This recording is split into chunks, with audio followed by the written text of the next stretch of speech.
Hey, what's going on, everybody? Hey, I just want to go ahead and apologize up front. I got a new GoPro, and I've been trying to figure this thing out. So I went on YouTube and watched some videos of how other people were setting up everything, and lo and behold, maybe that wasn't such a good idea. So I got a setting on here and loaded this thing up this morning, made about a 75-mile ride, and thought I had some really good footage, and come back to upload it, and you couldn't make anything out. It was so white, it was bad.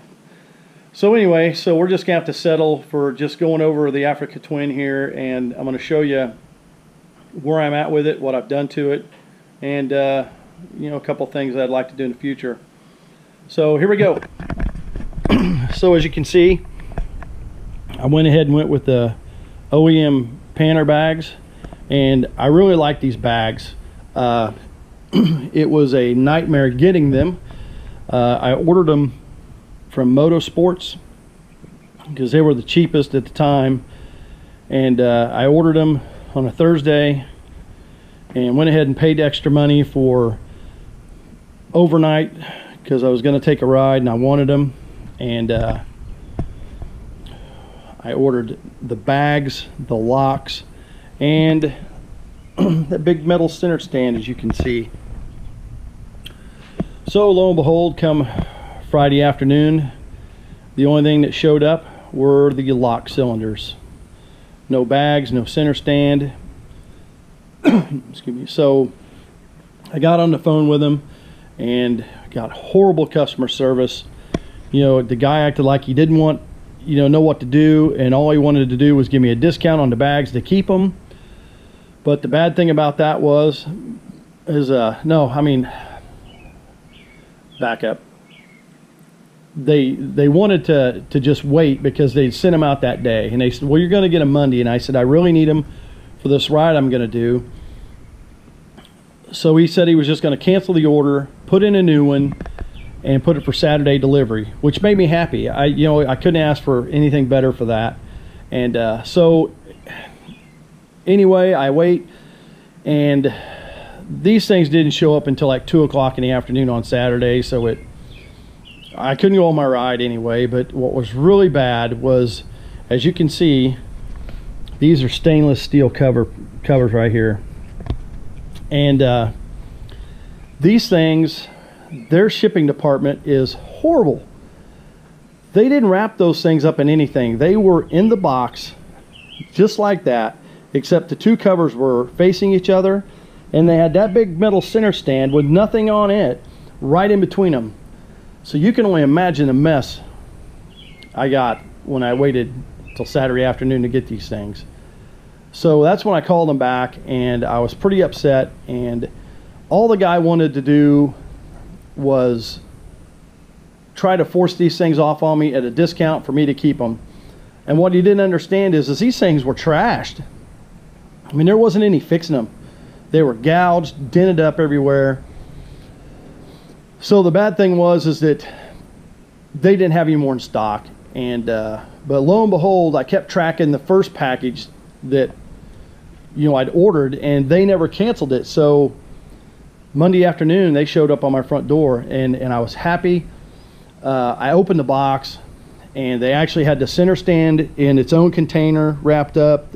They had bubble wrap around the bags, but there was still, you can barely see it. I've been working on it. I still got some more work to do, but there was a dent right there.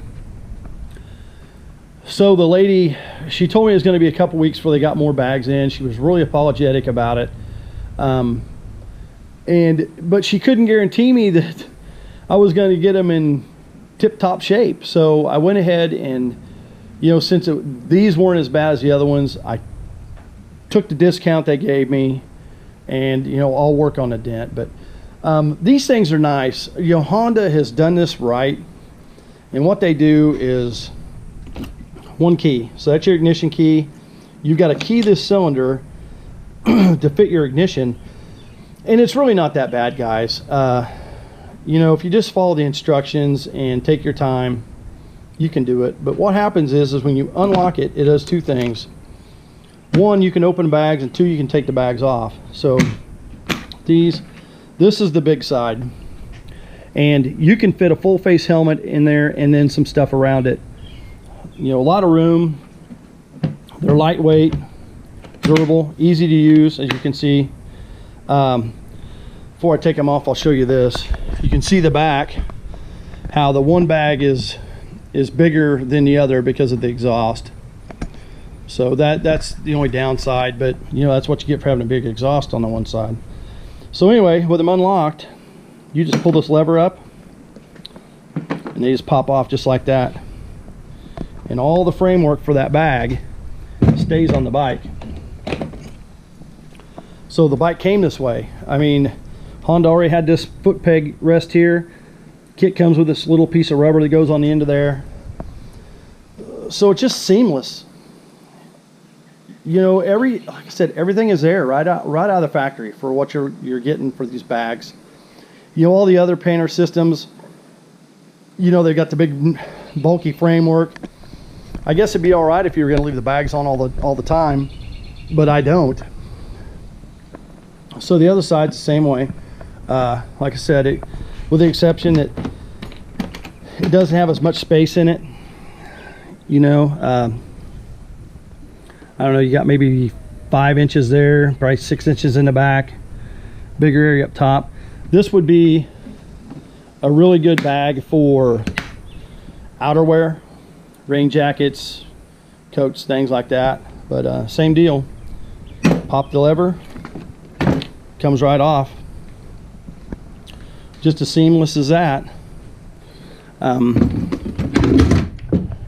You know, and then it is. I just like the looks of it with or without the bags.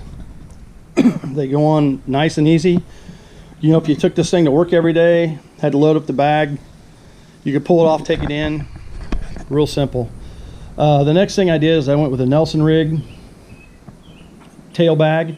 This is also convertible to a tank bag, believe it or not. But it's got 2 side pockets, and they're expandable, so you can kind of see I've got this one opened up a little bit, and you know, there's nothing fancy in there. The other side, you can kind of see with it collapsed, you know, the difference in size. So it's the same with the bottom bag. You can unzip this bottom zipper and raise it up. You open it up, nice divider in the lid. It's got like a little place for maybe a flashlight or keys, cell phone holder, mesh bag, maybe pencils or pens or something. It came with a carry strap. Hooks on these hooks right here, so you can carry it over your shoulder if you're, you know, getting off the bike and going into work. Also has a nice rain fly, and it's expandable too. And your tie downs, it's got a couple pockets on this side of the bag, not on the other. Then I'll lift it up and you can see how it's got the flaps for a tank bag. It would make a huge tank bag. Yeah, huge. So okay, so following that up, the luggage rack, I went ahead and went with an Altrider. This is the flat black, so I think it ties in a lot better with the bike since there's a lot of black on here already. These guys did it right. They used a metric 5 Allen wrench, which, if anybody knows anything about this bike, a metric 5 Allen wrench will almost disassemble this whole bike. So you've got one under the seat, so that's kind of a neat little, you know, hitch to it. It's already lasered out for row pack, so if you have a row pack, you know, it's seamless to put it on. If you don't, there you go, easy to put on, no drilling, nothing like that. It's well constructed. It is a really beefy rack. It's got lots of places, you know, to tie stuff down. It went on there, guys, in about 3 minutes. It was that quick and easy. And then, like I said, I do have the factory Honda center stand. I think that's a must. It was kind of a bear to put on, and mainly because of those 2 big springs right there. The first spring's all right. The second spring, I actually had to have a friend come over and help me, and I've got a spring puller, and I actually had to put a ratchet strap on there, and he had to hold the back of the bike. Used a ratchet strap on one of my beams and pulled it into place. It's pretty easy to use. I did notice when I had the panners on a while ago, I got to work on that because that one panner on this side was right in the way. But we'll figure that out. And then brake reservoir cover, I went with an Alt-Rider. This thing, I mean, you've all seen brake reservoirs before. It's just plastic. I really didn't like it just hanging out there, so I went with the reservoir cover. And then I do got some Rally grips on here, changed them out. These were the same brand I had on the 250L. I really like them. And then an Atlas cruise control. So simple as hitting a button and it locks it, and it'll still allow you to shut the throttle down if you have to. And then there's just a disengage button right there. So transferred over my Ram mount. I did have to get a new mount for that because these are a bigger handlebar, but that's always a must, I think, if you got a cell phone. We'll get in here and see Rox handlebar risers. One thing I like about these is that they mount back into your factory, handlebar mounts, and it allows you to move the handlebars back and forth. Plus you've got the 2-inch rise, so you can really tailor this thing to your riding position. And that was a big upgrade. It really allowed me to have my arms bend a little bit more instead of being so stiff. A lot of guys had said something about this windscreen, how just geometry. If the screen's tilted back this way, where the airflow's hitting you of how tall of a rider you are. So if you tilt it forward, it makes the air shoot up more.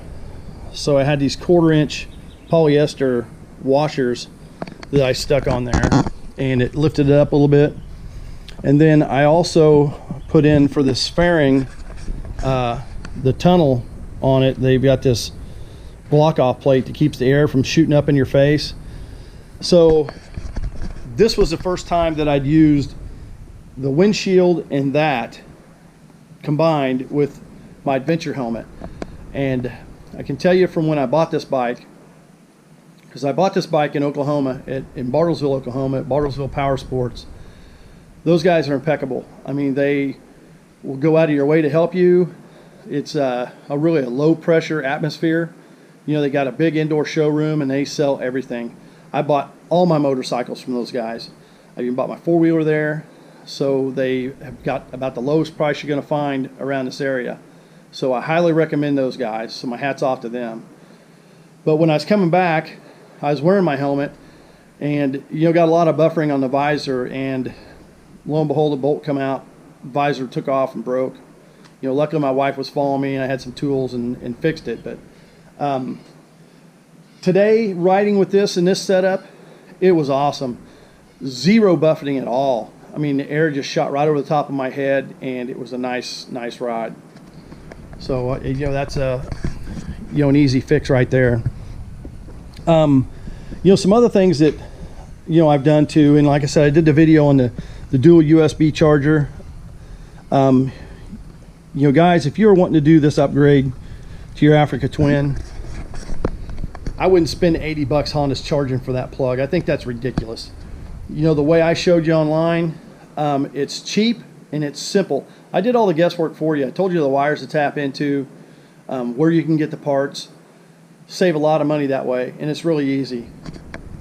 Honda's got some other good features on this bike. They actually put a little toolbox behind this plate. Now it's kind of a booger to get off because you got your number 5 Allens to pull it off, and it's not really waterproof, but it's just that little extra storage that they didn't have to put there. And then they've also made an adjustable seat. So right now I've got this in the low position, so you got a little bit of a backrest, not much. And then there's just a little clip back there. You pull it out, stick it in a higher hole, and it'll raise it up. So it makes it really nice. Some things that are really hard to get used to on this bike traction control. Oh my lands.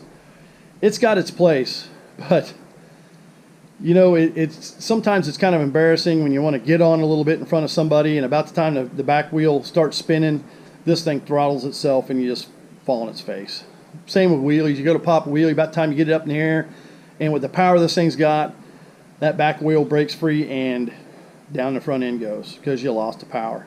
It's just going to take me a little time to realize that, hey, if I'm going to do that, I need to shut it off. But on a gravel, it's great because about the time you get on a little bit and the ass end slides a little bit, you know, it throttles itself and you can keep control of the bike. So like I said, it's just something that I've got to get used to. You know, it's got its place. Other than that, I love this bike.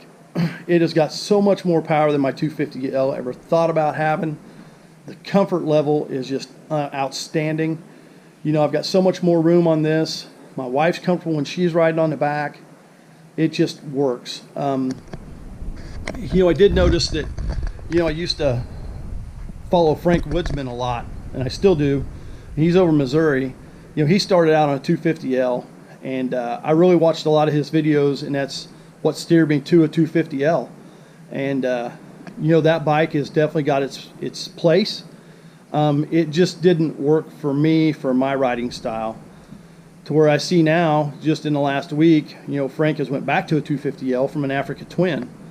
So, you know, that was another factor, me buying Africa Twin, is, you know, watching him on it, and you know, I realized that that bike would be a better fit for me, and it is, to where a 250L is a better fit for him for what his riding style is. You know, he's in the backwoods, he's jumping logs all the time on what I call goat trails, you know, and it's great. He's got a big trail system over there in Missouri that he can ride. Over here in southeast Kansas, we have 0 trail systems to ride. So my riding style is, you know, county asphalt roads, which are pretty rough, and then gravel roads mainly. So this, for me and my wife, it works for us. I love it. You know, I plan on keeping this bike for a long time. It's just really nice styling. It's got a ton of power, lots of room. You know, it is a little heavy. You just got to get kind of used to it. It's like anything else. You know, even the 250L, I mean, it weighed in, and I think, you know, mid to high 300-pound range. This is right at about 5. So, you know, a bike's a bike. Future upgrades, you know, I'd really like to get a set of crash bars and these tires. You know, these are a 90-10 tire. I want to go to a 50-50 tire, which will probably be the Moto's GPS tractionators when I go there. So anyway, well, I'll cut it off for here now, guys. Like I said, I apologize for not having the riding video part of it. I will get one out there. Just got through doing one on the Jeep, a little short click for it. So we'll get some videos back out. You know, I work 6 days a week, so it's kind of tough to do that, but I'll start finding some time. So like I've always said, if you got any comments, complaints, anything, something you want to know about, leave it in the comment bar and I will get back to you. So until then, if you like the channel, give me the big thumbs up and subscribe, and you guys have a blessed day.